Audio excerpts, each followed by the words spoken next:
Bonjour, c'est Thibault Lambert et vous écoutez Code Source, le podcast d'actualité du Parisien. Depuis plusieurs années, la première dame, Brigitte Macron, est visée par une fausse rumeur qui s'est propagée très largement sur Internet et qui ne cesse d'agiter les sphères complotistes. Selon cette rumeur, l'épouse du président dissimulerait le fait d'être née garçon. Elle aurait fait une transition de genre il y a longtemps pour devenir la Brigitte d'aujourd'hui et son mari, l'Élysée, les renseignements et même de grands médias feraient tout pour le cacher. Cette théorie a de nouveau enflammé les réseaux sociaux à la mi-juillet lorsque la Cour d'appel de Paris a relaxé l'une des internautes qui en est à l'origine et qui était poursuivie pour diffamation. Pour bien comprendre d'où part cette calomnie, on reçoit dans cet épisode de Code Source une invitée, la journaliste Emmanuelle Anison, grand reporter au magazine Le Nouvel Obs. Elle a publié en 2024 L'affaire Madame, un livre enquête dans lequel elle décortique le succès de cette rumeur.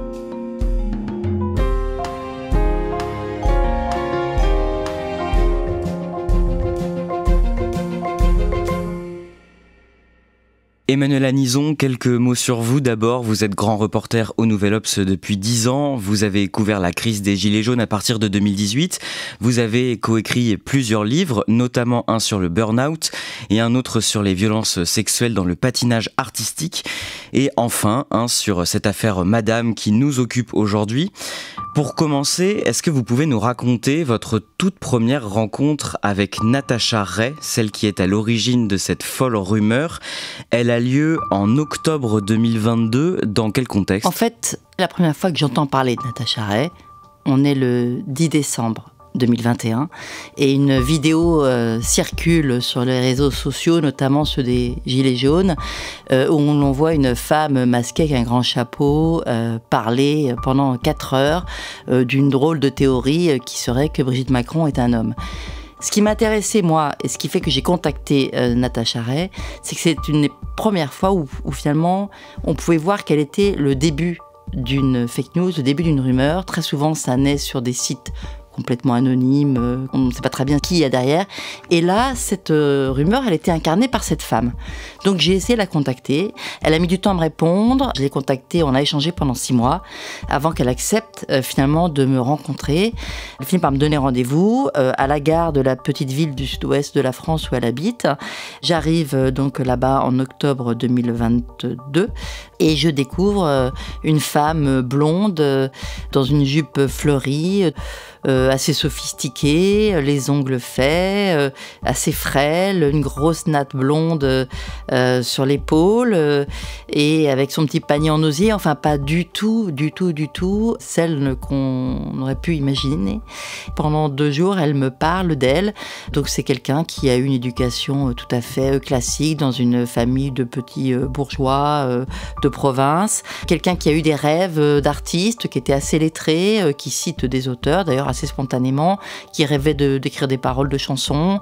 Une femme très alertée sur la cause des animaux, végane, et très engagée au niveau associatif sur ces questions. Quelqu'un d'assez lambda à la base. Quelle est sa situation à ce moment-là quand vous la rencontrez? Quand je la rencontre, en fait, elle a plus de travail, elle a 51 ans, elle en paraît 10 de moins, elle fait très jeune. Elle vient de se séparer de son petit ami avec qui elle est restée 10 ans et avec qui elle travaillait sur un site de santé naturelle, enfin d'huiles essentielles et autres choses de ce type. Et elle vient de déménager dans cette ville pour être plus près de ses parents. Donc c'est quelqu'un qui vit de son chômage encore et a beaucoup de temps à passer sur les réseaux sociaux. Avant de la rencontrer, vous l'avez dit, il vous a fallu beaucoup de temps pour qu'elle vous accorde sa confiance parce qu'elle se méfie beaucoup des médias dits traditionnels. Alors cette femme, peu à peu, et comme beaucoup de gens, en fait, s'est éloignée des médias traditionnels et a commencé à douter de tout ce qu'on lui disait. Et elle s'est informée sur Internet via des sites alternatifs, dits complotistes. C'est quelqu'un de très défiant vis-à-vis de tout ce qui est institutionnel. C'est-à-dire que c'est une défiance générale vis-à-vis des élites, qu'elles soient politiques, économiques ou médiatiques. On est en 2022, donc on est à ce moment-là juste après la crise sanitaire et ça aussi, ça a accentué en quelque sorte sa défiance. Natacha Ray a vu arriver le Covid et à ce moment-là a basculé en fait encore plus dans cette défiance. Elle a refusé les vaccins au moment du Covid et elle a estimé qu'elle avait été trompée, qu'elle avait été trahie, que l'État et les pouvoirs avaient menti et ça a achevé de la faire basculer dans cette défiance. Est-ce qu'elle se déclare d'un bord politique particulier ? Alors Natacha Ray, là encore, comme finalement beaucoup de personnes aujourd'hui, on l'a vu avec les Gilets jaunes, les frontières droite-gauche sont complètement brouillées. C'est-à-dire que par exemple, elle, qui est très conservatrice, qui se disait sur Facebook proche de Philippot, des Patriotes, ex-Rassemblement National, eh bien elle était en couple avec un homme très à gauche. Ce qui réunit tous ces gens, qui soient de droite, de gauche ou même d'extrême droite, d'extrême gauche, c'est qu'ils ne votent plus. Ils ne croient plus dans le système démocratique et ils ne croient plus dans cette élite politique. Et c'est ça leur ciment, au-delà de toutes leurs différences d'opinion politique qui en fait ne correspondent plus du tout aux critères qu'on avait il y a encore 20 ans. Vous allez rester en contact avec Natacha Ray pendant plusieurs années. C'est elle qui va nourrir votre enquête et vous présenter d'autres artisans de cette fake news autour de Brigitte Macron. Dans votre livre, vous n'utilisez jamais le mot complotiste pour désigner tous ces protagonistes. Vous préférez utiliser le terme défiant. Pour quelle raison ? J'ai voulu utiliser le terme défiant parce qu'il me semblait moins vertical, moins jugeant que complotiste.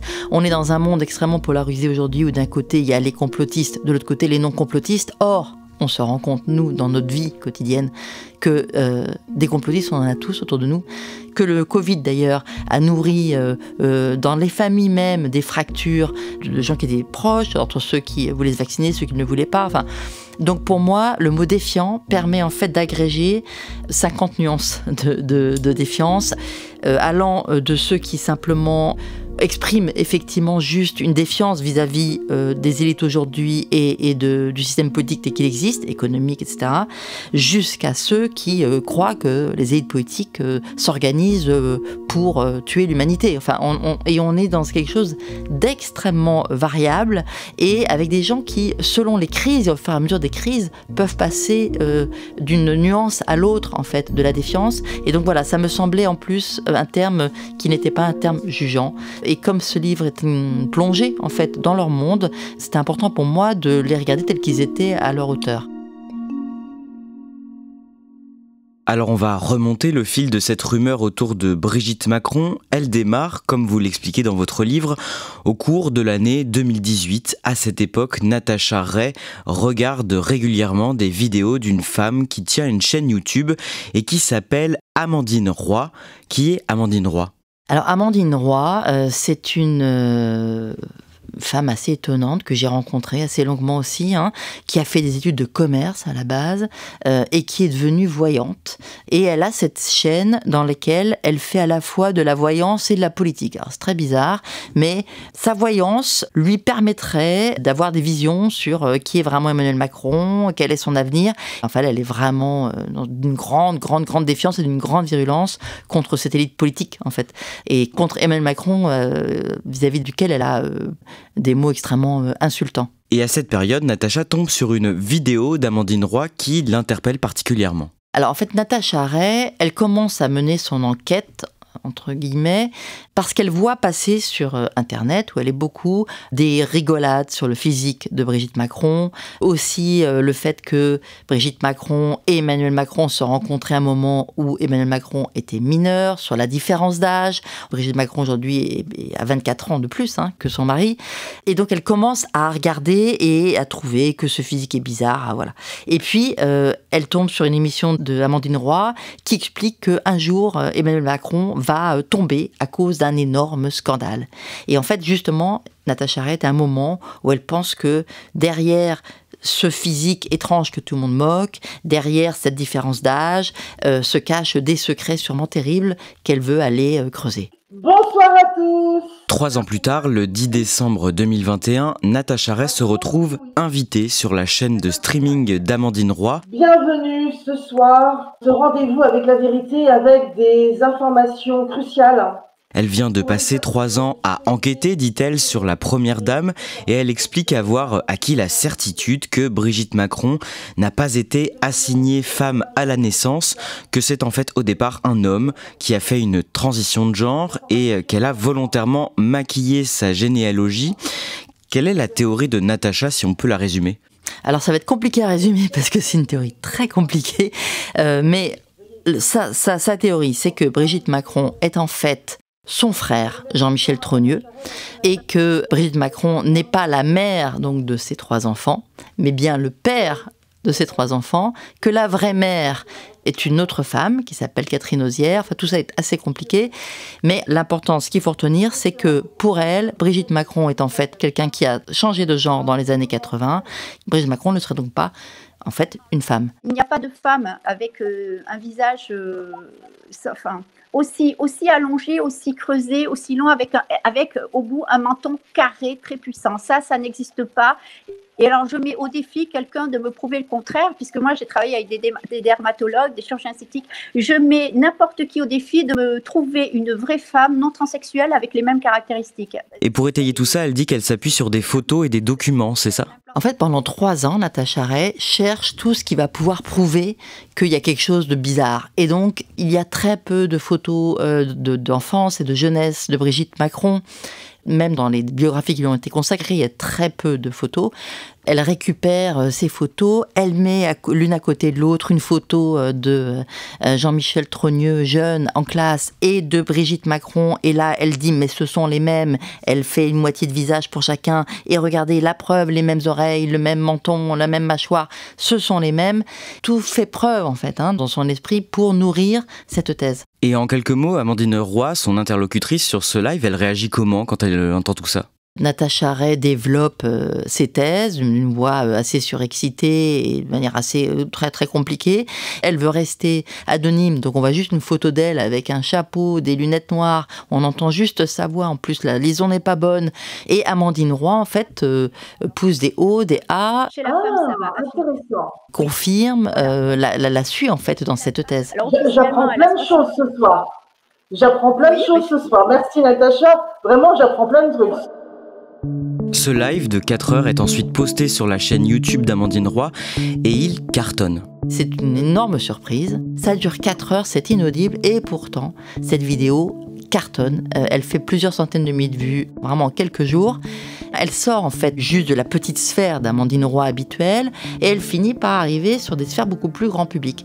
Et donc cette vidéo qui est vue des centaines de milliers de fois, plus de 500 000 fois en quelques heures, évidemment, l'Élysée ne peut pas ne pas la voir passer. Et alors comment réagit l'Élysée ?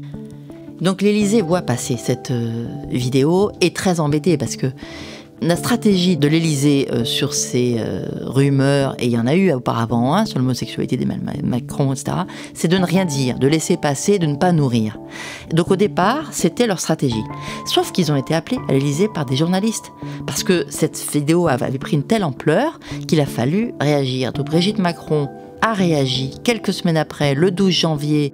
Elle devait parler sur les pièces jaunes. Elle a été interrogée sur TF1 sur cette vidéo. Pardonnez-moi de revenir dessus, mais un exemple, cette théorie conspirationniste qui affirme que vous êtes né homme, qu'est-ce que vous pouvez répondre à ça ? Et elle a répondu, elle a démenti, elle a annoncé qu'elle portait plainte. Alors bien évidemment, c'est un mensonge. Vous allez porter plainte, c'est bien ce que vous... Oui, on est en train... Alors, c'est un petit peu long parce qu'il faut les captures d'écran, oui. Il faut l'intégralité des propos rapportés. Donc, en ce qui me concerne, c'est un petit peu long. Il y a 3 niveaux. Il y a ceux qui émettent, il y a ceux qui relaient et il y a ceux qui hébergent. Mais donc, il faut ratisser large. Je vais vous couper, madame. Et à partir de là, en fait, elle-même, d'une certaine manière, a lancé l'officialisation de cette rumeur, puisque le fait qu'elle démente sur des plateaux, sur des médias, qu'elle annonce qu'elle porte plainte, à ce moment-là, c'est repris par une dépêche Reuters, c'est repris à l'étranger, c'est repris dans des médias français, et la rumeur part, et à ce moment-là, elle devient absolument incontrôlable. Le frère de Brigitte Macron, Jean-Michel Trogneux, décide lui aussi de porter plainte contre Natacha Ray et Amandine Roy pour diffamation.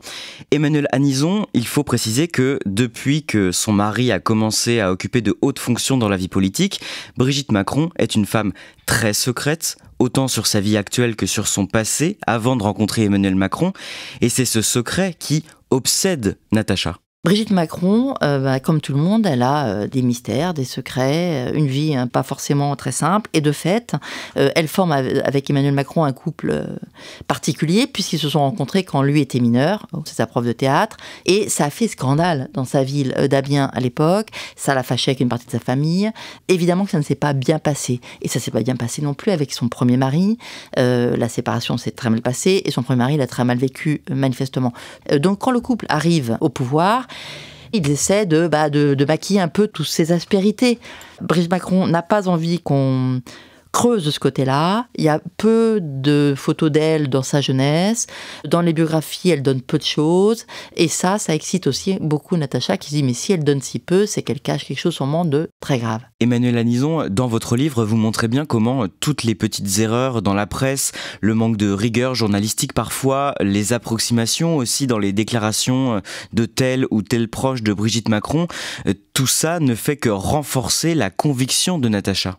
En fait, il y a des parties de sa vie que Brigitte Macron n'a pas envie de montrer, et puis il y a tout simplement aussi des administrations qui n'ont pas rempli exactement l'état civil tel qu'il fallait qu'il soit rempli. Il y a des journaux qui se sont trompés dans les légendes sur le mariage de Brigitte Ozière, et Natacha Ray va jusqu'à aller compulser les archives de tous les journaux d'Amiens locaux montrant le mariage de Brigitte et de son mari à l'époque. Enfin, elle fait un boulot absolument fou de vérification de tous ces documents qui, de fait, de temps en temps, s'avèrent imparfaits ou manquants, et avec des informations que les journalistes relaient, qui ne sont pas forcément avec le bon nom, la bonne date, mais à chaque fois, elle y voit, quelque chose d'intentionnel. C'est ça, en fait, qui fait son moteur. Elle et beaucoup de défiants qui alimentent cette théorie avancent le fait qu'on n'a quasiment aucune trace de son premier mari, André Ozière. En quoi ce serait un problème et pourquoi est-ce que ça les fascine autant ? André Ozière, elle, quand elle lit la presse, elle se rend compte qu'en fait, les journalistes disent on n'a pas réussi à interviewer le premier mari de Brigitte Macron, et d'ailleurs on n'a même pas réussi à le voir, et en fait, au final, personne n'a jamais réussi à le voir. Natacha se dit, si on n'a pas réussi à le voir, c'est peut-être qu'en fait, il n'existe pas. Peut-être qu'on l'a inventé parce qu'en fait, elle n'a pas de mari, puisqu'elle-même, en fait, elle est l'homme. Donc, elle n'a pas eu de premier mari. Donc, ce premier mari, on l'a inventé. De la même manière, on découvre le faire-part de décès du premier mari de Brigitte Macron. Il est décédé en 2019. Elle retrouve un faire-part de décès où on voit André Ozière, le premier mari de Brigitte Macron, en maillot de bain, le torse nu. C'est vrai que c'est un peu étonnant dans un faire-part de décès d'avoir quelqu'un en maillot de bain. Souvent, c'est une chemise, une cravate, enfin, voilà. Donc, c'est vrai que cette photo est totalement étonnante. Elle y voit un pied de nez volontaire. On a voulu se foutre d'elle et on lui a mis sous la main ce faire-part de décès qui est forcément un faux parce qu'il est improbable. Moi, en creusant, je me rends compte que que juste Brigitte Macron, de fait, n'a pas eu envie qu'on parle de son mari parce que son divorce s'est très mal passé. Et ça, c'est pas le signe d'un complot, c'est le signe clair que Brigitte Macron, et autour l'Élysée, qui a les moyens de le faire, a fait en sorte que ce mari ne soit pas visible. Voilà, donc derrière, il y a une explication qui en fait est assez humaine, mais qui nourrit les fantasmes et qui nourrit les doutes et les soupçons de Natacha Ray. Et à chaque fois, tous ces détails qui sont la preuve d'une vie compliquée, et de petits secrets, et de grands secrets, certes, Natacha, elle aboutit à la conclusion que on lui a menti, mais on lui a menti d'une manière absolument magistrale. C'est-à-dire qu'on lui a menti non pas parce que on ne voulait pas juste qu'on ait accès au premier mari, mais on a menti parce que ce premier mari, selon elle, n'a pas existé. Natacha Ray cherche absolument à prouver que Brigitte Macron a fait une transition de genre, mais elle se défend d'être transphobe, voire même homophobe. Est-ce que c'est vrai? Est-ce qu'elle est sincère dans ce qu'elle dit? Alors c'est compliqué cette histoire de transphobie et d'homophobie, parce qu'il y a à la fois quelque chose de très conservateur et quelque chose d'assez classique en fait, c'est-à-dire les élites sont dévoyées et leurs mœurs le sont aussi. Ils mentent surtout, y compris sur leur genre. Donc on pourrait juste dire, vraiment ils sont transphobes, homophobes, et d'ailleurs la presse généralement titre ça, ce qui la rendait elle extrêmement en colère. Parce que au-delà de cette étiquette, il y a la réalité que moi j'ai vue en l'accompagnant, c'est que dans le groupe des gens qui enquêtaient autour d'elle, il y avait un jeune couple d'homosexuels qui sont devenus ses meilleurs amis et qui enquêtaient avec elle sur cette rumeur. Et le fait qu'ils soient homo n'était pas une question du tout pour elle. Donc vous voyez, on est dans quelque chose de beaucoup plus complexe en fait que simplement elle est d'extrême droite, transphobe, homophobe. Oui, et pourtant, dans les messages qu'elle envoie, elle peut écrire que Brigitte Macron est, je cite, un vieux trans pédophile, ou que le président est, je la cite encore, pédé comme un phoque. Donc on voit bien qu'il y a un écart entre l'ouverture d'esprit qu'elle veut vous montrer et ce qu'elle peut dire à d'autres. Vous, quand vous discutez longuement avec elle et qu'elle vous sort toutes ses théories et ses soi-disant preuves, j'imagine que vous essayez de la contredire, de souligner les lacunes de son raisonnement. Est-ce que vous arrivez à la faire douter de ce qu'elle dit ? J'ai jamais réussi à la faire douter. C'est-à-dire que moi, il se trouve que du coup, en travaillant sur cette affaire, j'ai retrouvé des photos, par exemple, de Brigitte Macron, qui était témoin d'un mariage, donc elle devait avoir 20 ans. Voilà, je disais à Natacha, vous voyez bien, cette photo existe. Elle me disait, mais est-ce que c'est vraiment elle ? Voilà, donc à chaque fois que j'ai essayé de la raisonner, c'était absolument inentendable. Et Natacha est même allée jusqu'à retrouver l'adresse du frère de Brigitte, Jean-Michel Trogneux. Elle l'a vu de ses yeux à Amiens, mais ça ne lui suffit pas pour elle. Cet homme qu'elle a vu, c'est quelqu'un qui se fait passer pour Jean-Michel Trogneux aujourd'hui pour dissimuler, encore une fois, le fait que Jean-Michel Trogneux est devenu Brigitte Macron. Mais Natacha, elle a fait un travail, ce qu'on appellerait nous un travail d'investigation. Elle est même allée à Amiens plusieurs fois et elle a retrouvé l'adresse de Jean-Michel Trogneux, effectivement le frère de Brigitte Macron. Elle a sonné à la porte, elle l'a vu descendre des escaliers. Et quand il a vu que c'était pas la poste, il est remonté précipitamment et elle a capturé cette vidéo, elle me l'a envoyée après en me disant regardez, c'est bien la preuve, il ne ressemble pas à un Trogneux, il est remonté précipitamment, il a eu peur. Pour elle, ce petit bonhomme qu'elle a fini par appeler le petit gros et que toute la brigitosphère, parce qu'on les appelle le brigitologue, a fini par appeler le petit gros, c'est pas très élégant mais c'est comme ça qu'il a été surnommé, ne peut pas être Jean-Michel Trogneux. Potentiellement, c'est quelqu'un que les services de l'Élysée auraient mis là pour jouer au Jean-Michel Trogneux.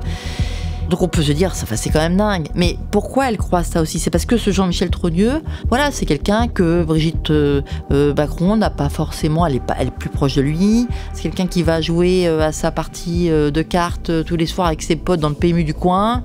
Et de fait, il n'est pas dans les ors de la République. C'est vrai qu'il n'apparaît pas dans les photos officielles de Brigitte Macron.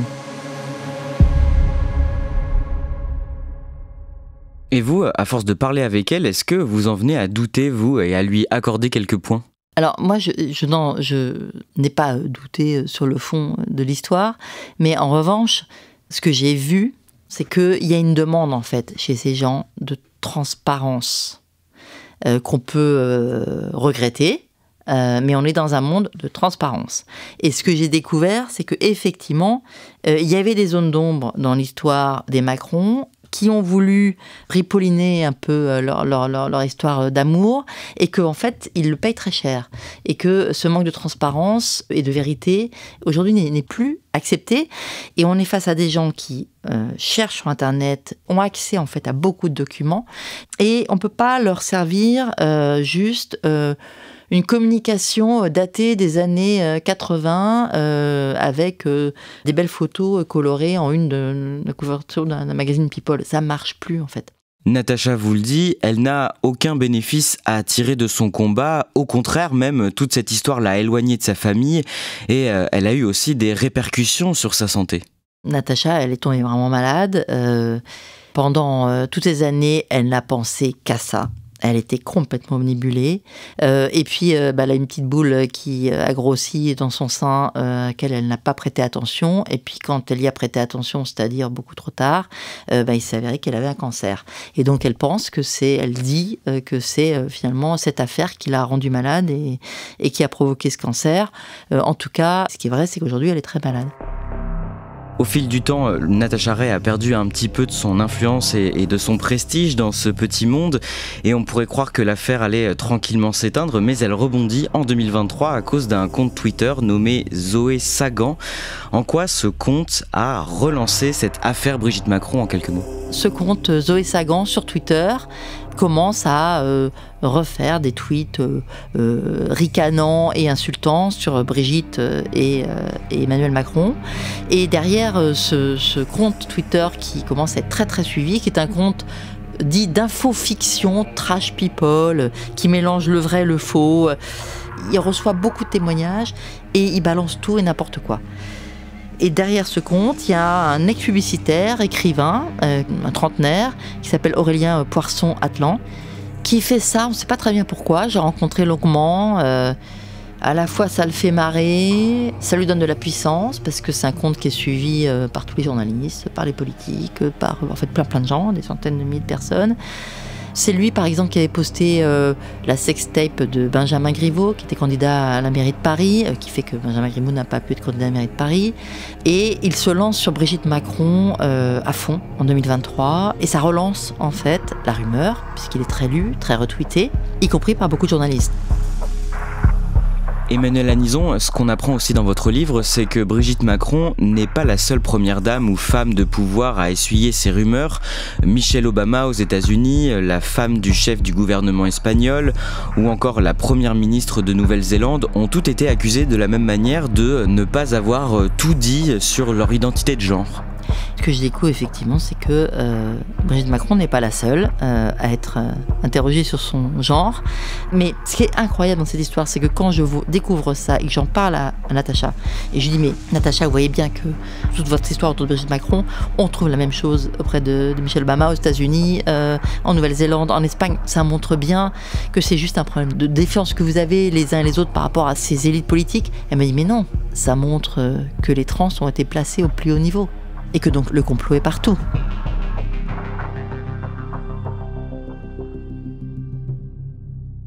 Le 12 septembre 2024, Natacha Ray et Amandine Roy, qui l'avaient reçue sur sa chaîne YouTube, sont respectivement condamnées à des amendes avec sursis pour diffamation envers Brigitte Macron et son frère, Jean-Michel Trogneux. Elles font appel de cette décision et elles sont finalement relaxées le 10 juillet 2025. Ça veut dire, Emmanuelle Anison, que la justice leur a donné raison et valide leur hypothèse ? Ça ne veut pas dire que la justice valide leur hypothèse, parce que la diffamation obéit à des principes très très précis dans la loi. Ils ont considéré que Natacha Ray, petite citoyenne lambda, avait cru ce qu'elle disait, que c'est pas du tout vrai, mais on peut pas lui enlever sans doute une certaine sincérité en fait. Et elle n'est pas journaliste professionnelle. Tout ça sans doute a fait que les juges ont considéré que c'était peut-être beaucoup de l'attaquer en diffamation, mais c'est pas du tout une confirmation que Brigitte Macron serait un homme. Ce jugement, il n'est pas encore définitif puisque Brigitte Macron a l'intention de se pourvoir en cassation. En tout cas, la décision de la Cour d'appel, c'est une très mauvaise nouvelle pour l'Élysée. C'est terrible pour l'Élysée, parce que pour les gens qui n'ont pas lu le jugement, bah, ça veut dire que c'est vrai, et c'est d'ailleurs immédiatement, c'est ce qui a été dit sur les réseaux sociaux. Natacha Ray a triomphé, elle a d'ailleurs fait plein d'interviews dans tous ces médias parallèles pour dire que, bah voyez, c'est la preuve que c'était vrai. C'est terrible pour l'Élysée, et c'est terrible pour la stratégie qu'ils ont choisie jusqu'ici. C'est-à-dire jusqu'ici, ils ont choisi de répondre par la justice en ne répondant pas autrement. Et pour l'instant, c'est pas une voie qui marche. En fait, la voie juridique, elle est compliquée dans ces histoires. Il y a un autre protagoniste qu'on n'a pas encore eu le temps d'évoquer ici, mais qui agite encore plus cette rumeur que Natacha. Il s'appelle Xavier Poussard, vous l'avez aussi rencontré. C'est un homme qui dirige une petite revue qu'on peut qualifier d'extrême droite qui s'appelle Faits et Documents. Xavier Poussard, il est là depuis le début, parce que Natacha Ray va le voir quand elle n'arrive pas à vendre son dossier à des médias traditionnels. Elle entre en contact avec Xavier Poussard. C'est un journaliste qui travaille pour une revue complètement confidentielle, dont l'actionnaire est Alain Soral. Donc c'est une revue d'extrême droite qui s'appelle Faits et Documents, en imprimé papier A4, voilà. Quand Natacha Ray vient le voir, il publie des feuilletons sur Brigitte Macron, le mystère Brigitte Macron. Il feuilletonne. Mais comme c'est une revue confidentielle, personne ne s'en rend compte. En 2023, quand Zoé Sagan apparaît, le compte Twitter Zoé Sagan apparaît, Xavier Poussard aide Zoé Sagan à écrire ses tweets, à lui filer des informations. Les deux hommes travaillent main dans la main. Ils essaient de faire exporter cette rumeur outre-Atlantique. Et Xavier Poussard traduit en anglais un numéro de Faits et Documents et l'envoie à des proches de Trump. Et finalement, il réussit, puisque un jour, il est appelé par une influenceuse trumpiste qui s'appelle Candace Owen, qui le rencontre à Londres, qui l'interviewe, qui le fait venir chez elle, aux États-Unis. Et les deux concoctent ce qui va devenir un énorme truc médiatique qui s'appelle Becoming Brigitte, devenir Brigitte. Xavier Poussard publie un livre qui est en fait un espèce de sum-up de tout ce qu'il a fait déjà dans Faits et Documents, mais qui est écrit en anglais et en français, qui est auto-édité sur Amazon et qui cartonne.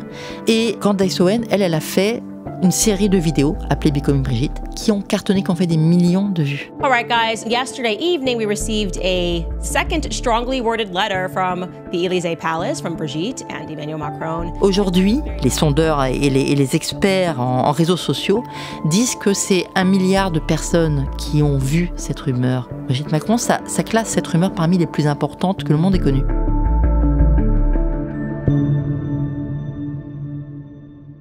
Vous venez de mentionner Candace Owens, cette influenceuse américaine complotiste qui a vraiment contribué à diffuser cette fake news aux États-Unis. Tout récemment, le 24 juillet, on a appris que le couple présidentiel a déposé plainte contre elle pour diffamation auprès de la justice américaine. Emmanuel Hanizon, au fil des mois, pour votre enquête, vous avez donc rencontré beaucoup d'artisans de cette fake news autour de Brigitte Macron, des proches de Natacha, mais pas seulement. Tous sont persuadés qu'ils finiront par démontrer que la première dame et l'Élysée ont menti sur son passé et sur son identité de genre. Pourquoi l'idée de ce mensonge les obsède à ce point ? Ce sont vraiment des citoyens complètement lambda de toute la France, des gens qui s'imposent du travail, une hôtesse de l'air, un assureur, vraiment des gens très différents, d'âge très différents.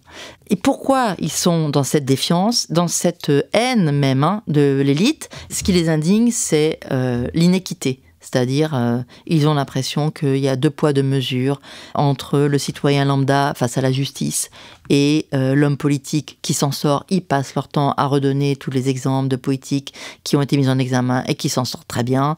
Et puis, eux, le pauvre citoyen lambda, quand on l'attaque, il prend cher. Il y a des choses vraies derrière tout ça.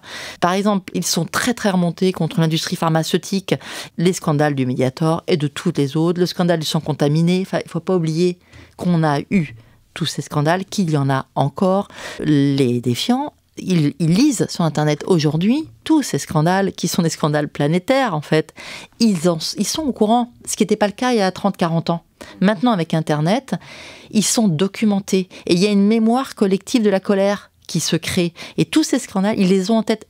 Natacha Ray est capable de me citer les uns après les autres tous les scandales qui ont eu lieu et qui de fait sont des scandales. Dernière question, Emmanuel Hanizon, pour conclure. Vous, en tant que journaliste, attaché à la vérification des sources, à la véracité des faits, comment est-ce que vous êtes ressorti de cette longue enquête ? J'en suis vraiment ressorti avec l'idée que ces gens sur le terrain, cette Natacha Ray et tous ceux qui l'entourent, sont des citoyens qui un jour ont cru à la société dans laquelle ils vivaient et qui n'y croient plus, et que si on ne s'attaque pas aux causes de cette défiance, aux racines de cette défiance, on est foutu.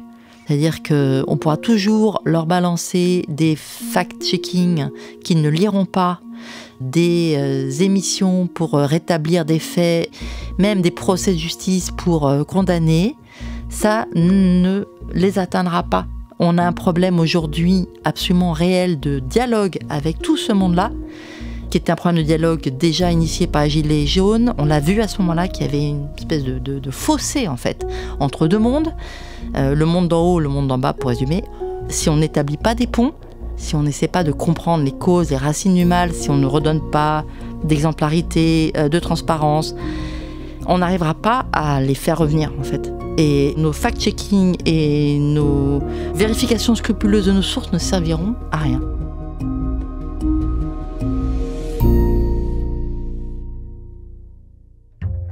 Merci beaucoup Emmanuel Hanizon. Je rappelle le titre de votre livre sorti en 2024, L'affaire Madame, anatomie d'une fake news. C'est publié aux éditions Studio Fact. Cet épisode de Code Source a été produit par Clara Garnier-Amouroux, Anaïs Godard et Pénélope Gualquierotti. Réalisation Julien Moncouquiol.